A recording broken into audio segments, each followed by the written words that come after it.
안녕하세요. 한국에서도 챔피언이 나오기 위해선 무엇이 필요한지 이야기하기에 앞서 EPL 득점왕을 차지해 한국 스포츠 역사상 최대 업적을 이룬 손흥민 선수에 대한 이야기부터 먼저 해보겠습니다. 손흥민 선수의 부친이자 유년 시절 축구 훈련을 담당했던 손웅정 감독은 손흥민 선수에게 매일 기본기를 3-4시간씩 훈련하도록 지도했고, 이 지루한 과정을 초등학생 때부터 중학 시절까지 반복시켰습니다. 다른 아이들이 축구 선수가 되기 위해 축구부에 들어가 어릴 때부터 축구 시합을 많이 뛰고 시합에서 당장 잘 먹히는 요령을 익히는 동안 손흥민 선수는 매일 몇 시간이고 트래핑, 터치와 같은 지루한 기본기 연습을 해왔습니다. 요령은 그때그때 달라지는 것이고 누적이 잘 안되지만 매일 기본기 훈련을 통해 잘못된 부분을 수정하는 훈련은 시간이 지날수록 쌓이게 되고, 그렇게 완성도가 높아진 기본기는 상황에 따라 들쭉날쭉하지 않고 더 높은 난이도의 기술을 수행할 수 있도록 뒷받침이 됩니다. 이 방법으로 손흥정 감독은 손흥민 선수를 월드클래스로 키워냈습니다. 이미 운동을 하고 계시는 분들은 너무나 당연하게 생각하고 잘 알고 계시겠지만, 기본기는 운동에서, 아니 사실 모든 분야에서 가장 중요합니다. 마치 덧셈 뺄셈과 곱셈 나눗셈이라는 언제든 할 수 있는 기본기가 있어야 그보다 어려운 수학 문제를 풀 수 있는 것처럼, 단순히 중요하다라는 말에서 끝나는 게 아니라 가장 중요하고 인류 선수로 가느냐 가지 못하냐의 차이가 여기서 드러나게 됩니다. 덧셈 뺄셈과 곱셈 나눗셈이 그때그때 다른 값으로 나오는 기본기를 가진 사람이라면 어떤 때는 문제가 잘 풀리고 어떤 때는 그렇지 않듯이, 운동선수의 기본기도 단순히 할 수 있다가 아닌 언제든지 정확하게 나올 수 있다가 되어야 하는 겁니다. 또한 손흥정 감독은 선수들 개개인이 부족해도 뛰어난 조직력이 있는 팀이 따로 있는 게 아니라 퍼스트 터치, 트래핑, 드리블, 패스, 슛과 같은 기본기가 탄탄한 선수들이 모여서 뛰어난 조직력이 있는 팀이 된다고 했고, 이는 여러 분야에서 성공한 많은 조직과 인물들에게서 공통적으로 관찰되는 요소입니다. 해당 분야의 기본기가 없어도 엉뚱한 생각을 잘하는 사람이 창의적 결과를 내놓는 것이 아니라, 해당 분야의 기본기를 많이, 잘 갖춘 사람들이 탄탄한 기본 요소를 잘 조합하여 창의적인 결과물을 내놓는 점 역시 그러합니다. 기본기들이 모여서 해당 종목의 기술이 되고, 기술이 모여 실력이 되고, 실력자들이 모여서 조직력 있는 팀이 되는 겁니다. 마찬가지로 부족한 팀은 부족한 실력의 선수들에게서 비롯되고, 선수들의 부족한 실력은 대부분 부족한 기본기 때문입니다. 간혹 부족한 기본기를 신체 능력으로 메꾸는 선수들이 있고, 인류 선수들 중에도 신체 능력에 의존하는 플레이를 하는 선수도 있지만, 신체 능력이 떨어지기 시작한 20대 중후반부터 실력이 감소하기 시작하고 지나친 신체 능력에 의존하는 플레이 스타일은 전성기에도 부상을 유발할 수 있습니다. 이를 MMA에서 이야기해보자면, MMA에서 창의적 플레이를 하는 선수는 기본기 대신 창의적 플레이를 하는 게 아니라 잽, 스텝, 킥, 거리 싸움, 레슬링과 같은 기본기를 바탕으로 하는 것들을 독특한 레시피로 섞는 수행을 잘하는 선수입니다. 만약 창의적 플레이를 하는 선수의 기본기가 부족하다면 인류 무대에선 절대 통하지 않을 것이고, 그럼 창의적 플레이가 아니라 어설픈 광대짓밖에 되지 않습니다.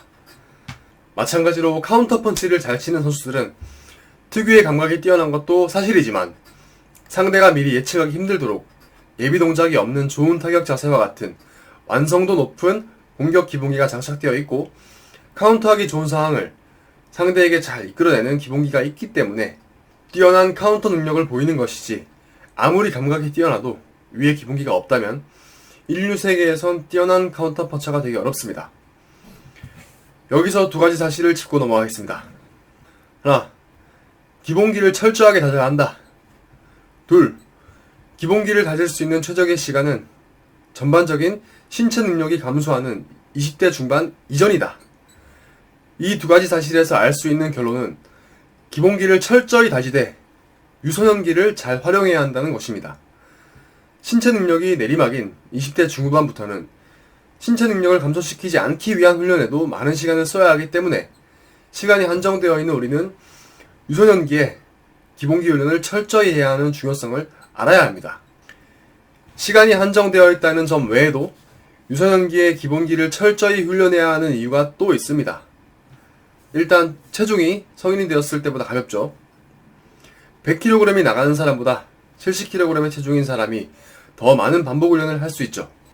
기본기 훈련은 대체로 가장 필요한 기초 동작의 반복인 경우가 많습니다. 자신의 몸을 다루는 비중이 적은 경우에 체중이 반복에 영향을 덜 주기도 하지만 대체로 체중이 가벼워야 반복 훈련이 수월한 것은 사실입니다. 성인에 비해 몸의 회복이 빠른 것도 중요한 부분이죠. 성장 호르몬이 자연적으로 나오는 시기인 만큼 회복이 성인에 비해 빠르기 때문에 몇 시간씩 하는 반복 훈련도 보다 적은 부담으로 수행할 수 있습니다. 따라서 운동선수로 성공하고 싶은 학생들 또는 자녀를 성공한 운동선수로 키우고 싶은 분들은 해당 종목에 필요한 기본기 그리고 본인이 가진 센스와 신체 능력에 맞는 기본기를 최대한 탄탄하게 유소년기부터 습득시켜 기술의 완성도가 올라온 성인이 되었을 때 실전 경험을 많이 쌓고 근력운동과 같은 신체 능력을 키워주는 운동을 병행해서 기량을 잘 발휘할 수 있도록 준비하는 것이 성공한 운동선수가 되는 가장 좋은 방법이라고 할 수 있습니다. 손흥정 감독은 기본기를 착실히 익힌 축구선수 하나 키우는데 14년 이상이 걸린다고 했고 거기에 따른 유소년 육성 시스템만이 좋은 축구선수를 확실하게 배출할 수 있는 방법이라고 했습니다. 이는 모든 종목에서 해당되는 말이며 시시각각 동작이 변하는 구기 종목이나 MMA 같은 스포츠에서는 정말 중요합니다. MMA 선수 역시 기본기를 잘 갖춘 선수를 육성하려면 10년 이상의 시간이 필요합니다. 하지만 시장이 더 크고 역사가 긴 메이저 스포츠인 축구, 농구, 야구처럼 시스템적으로 유소년을 육성하고 있는 것은 아니기 때문에 개개인들이 기본기를 다지는 유소년 육성에 관심을 가지고 당장의 성적이 아닌 선수의 미래를 생각해 기본기를 제대로 가르치는 지도를 해줄 지도자를 볼 수 있는 안목을 갖춰야 합니다. 이는 미국, 브라질과 같은 몇몇 나라를 제외한 MMA가 덜 발달한 나라에서 운동하고 있는 격투기 유망주들이라면 더욱 신경 써야 할 문제입니다. 많은 분들이 인종이 달라서 피지컬이 부족해서 아시아인들은 챔피언이 되지 못한다고 생각합니다. 평균적인 피지컬의 차이가 있는 것은 사실이지만 좀 더 근본적인 원인은 기술의 차이에서 오고 기술의 차이는 앞서 말한 육성 시스템에 해당되는 MMA 선수들의 전반적인 운동 환경에서 오는 차이이며 이게 인종의 차이보다 더 크다고 할 수 있습니다.